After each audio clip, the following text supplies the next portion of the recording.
The first law is simply the statement of energy conservation for a closed system. No mass enters or leaves. It says that the change in the system's internal energy, delta U, equals the heat added to the system, Q, minus the work done by the system on its surroundings, W.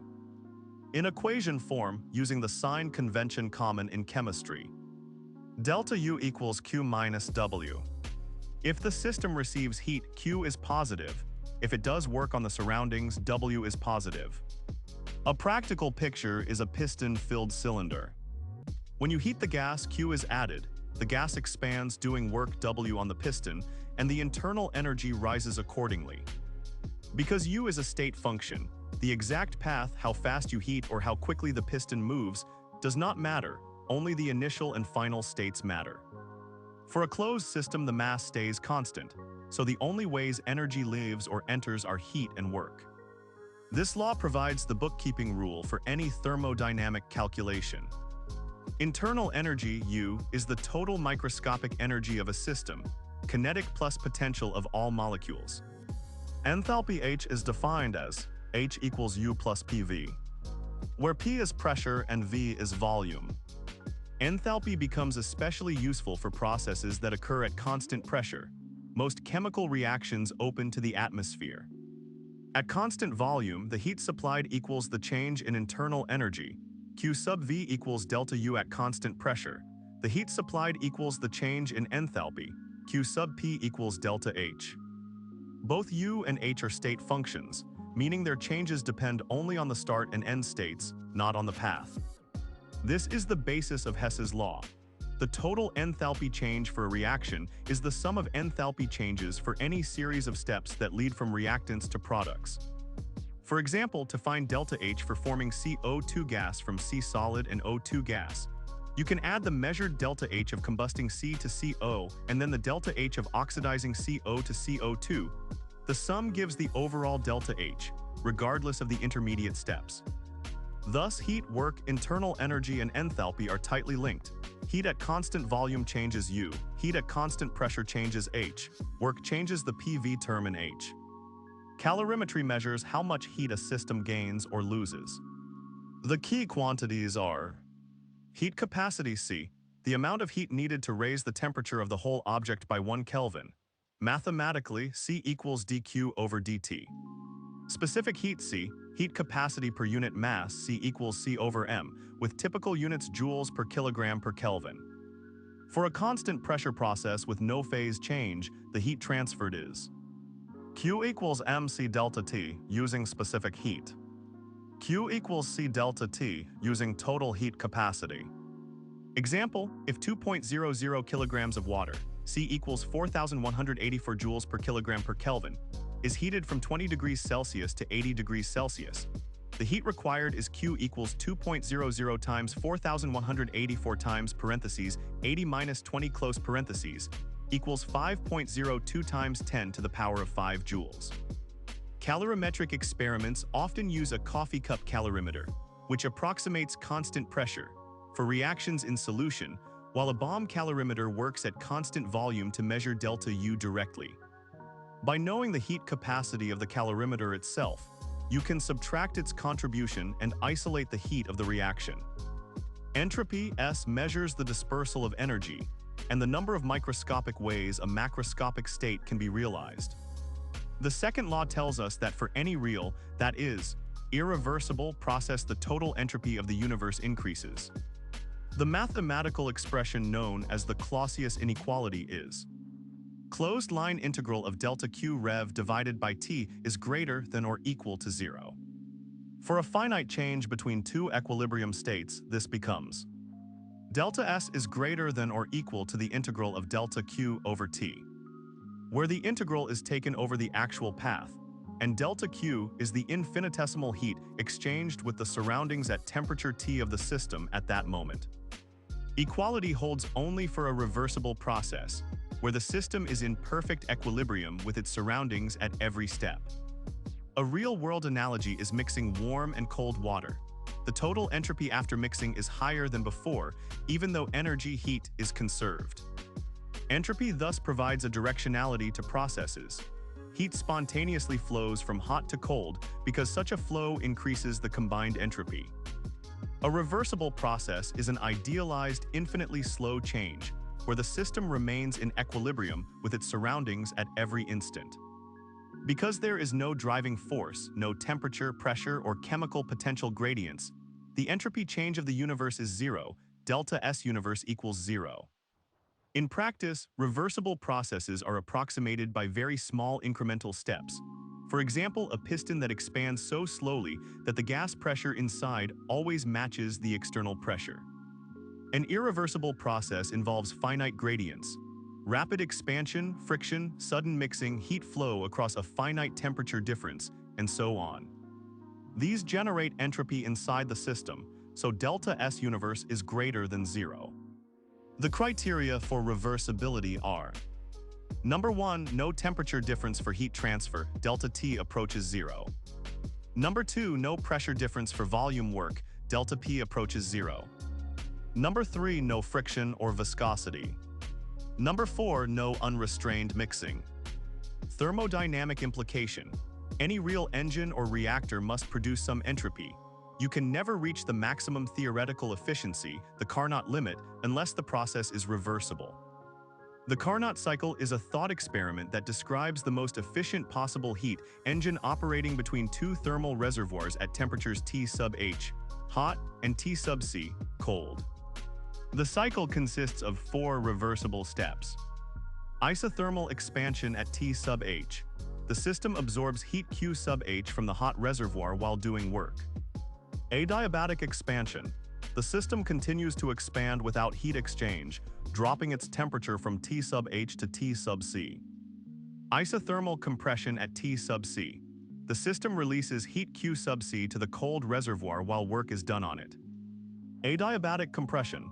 The system is compressed without heat exchange, raising its temperature back to T sub H. Because all steps are reversible, the entropy change over one complete cycle is zero. Q sub H over T sub H minus Q sub C over T sub C equals 0, implies Q sub C over Q sub H equals T sub C over T sub H. The network output W is the difference between heat absorbed and heat rejected. W equals Q sub H minus Q sub C. Thus the thermal efficiency eta, work divided by heat taken from the hot source, is eta equals W over Q sub H equals 1 minus Q sub C over Q sub H equals 1 minus T sub C over T sub H.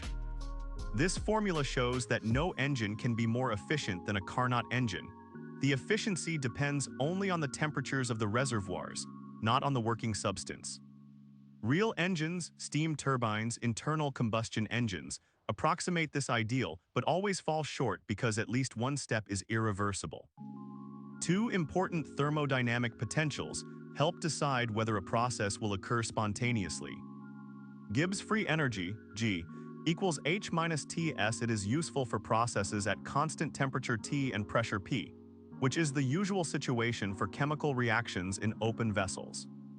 Helmholtz free energy, A or F, equals U minus Ts. It is used for constant volume V and temperature conditions, such as reactions in sealed containers. The criteria are: delta G less than 0 implies spontaneous at constant temperature T and pressure P. Delta G equals 0 implies equilibrium. Delta G greater than 0 implies non-spontaneous, requires work input. Similarly, delta A less than 0 signals spontaneity at constant temperature T and volume V. The relationship delta G equals delta H minus T delta S combines enthalpy, heat effect, and entropy disorder effect. For example, the dissolution of sodium chloride in water has a small positive delta H, endothermic, but a large positive delta S, increased disorder, making delta G negative at room temperature, so the salt dissolves spontaneously. These free energy concepts unify the first and second laws. The term minus Ts accounts for the entropy contribution, turning a purely energy balance, delta U equals Q minus W, into a predictor of direction.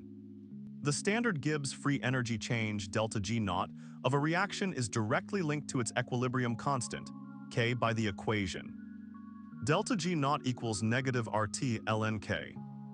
where R equals 8.314 joules per mole per Kelvin and T is the absolute temperature, usually 298 Kelvin for standard conditions. This formula comes from the definition of chemical potential and the condition for equilibrium, delta G equals 0. Rearranging gives K equals e to the negative delta G naught divided by RT. If delta G naught is negative, the exponential term becomes larger than 1, so K greater than 1 and products are favored. If delta G naught is positive, K less than 1 and reactants dominate.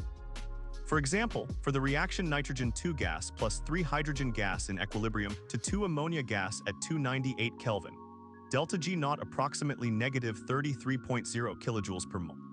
Plugging in, K equals e to the 33,000 divided by the product of 8.314 and 298, approximately e to the 13.3, approximately 6 times 10 to the 5. Showing that at standard conditions, the equilibrium lies heavily toward ammonia. Thus, measuring K experimentally provides delta G naught, and vice versa, linking thermodynamics with observable chemical equilibria. Problem 1. Heat required to raise temperature. A 5.0 kilogram sample of aluminum, C equals 900 joules per kilogram Kelvin, is heated from 25 degrees Celsius to 150 degrees Celsius. Calculate the heat supplied Q. Q equals mc delta T equals 5.0 times 900 times 125 equals 5.63 times 10 to the 5 joules. Problem 2. Entropy change for reversible isothermal expansion. 1 mole of an ideal gas expands reversibly and isothermally at 300 Kelvin from 10 liters to 40 liters. Find delta S gas. Delta S equals nR natural log of V sub 2 over V sub 1 equals 1 times 8.31. For natural log of 40 over 10 equals 8.314 times natural log of 4 equals 8.314 times 1.386 equals 1.15 times 10 to the 1 joules per Kelvin. Problem 3. Carnot engine efficiency and work. A Carnot engine operates between 500 Kelvin hot reservoir and 300 Kelvin cold reservoir.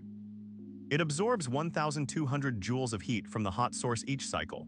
Compute A. the maximum efficiency, B. the work output per cycle, and C. the heat rejected. Section A. Eta equals 1 minus T sub C over T sub H equals 1 minus 300 over 500 equals 0.40, 40%. Section B. W equals eta Q sub H equals 0.40 times 1,200 joules equals 480 joules. Section C. Q sub C equals Q sub H minus W equals 1,200 minus 480 equals 720 joules. Typical exam question. A reaction at 298 Kelvin has delta H naught equals negative 100 kilojoules per mole, and delta S naught equals negative 200 joules per mole Kelvin. Determine I delta G naught, Roman 2 the equilibrium constant K, and Roman 3 whether the reaction is spontaneous under standard conditions. Section I, delta G naught equals delta H naught minus T delta S naught equals negative 100,000 minus 298 times negative 200 equals negative 100,000 plus 59,600 equals negative 40,400 joules per mole. Section Roman 2, K equals e to the minus delta G naught over RT equals e to the power of 40,400 divided by 8.314 times 298, approximates e to the power of 16.3, approximates 1.1 times 10 to the 7. Section Roman 3, since delta G naught is less than 0 and K is much greater than 1, the reaction is spontaneous and strongly product favored.